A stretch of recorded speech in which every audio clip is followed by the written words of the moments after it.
Welcome guys, and today I'm going to show you how you can enable FPS counter on AOC Monitor. So basically what we need to use is these buttons.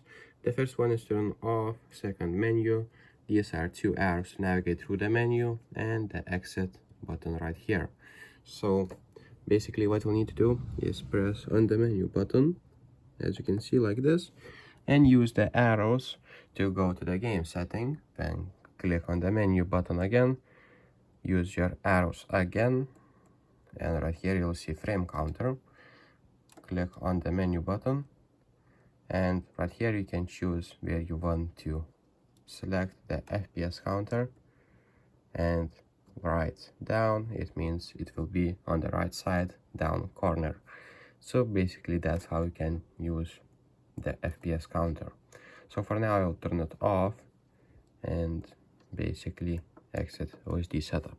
So if this video was helpful, please make sure to subscribe to Guide to Everything, comment down below for the algorithm, and see you in the next one.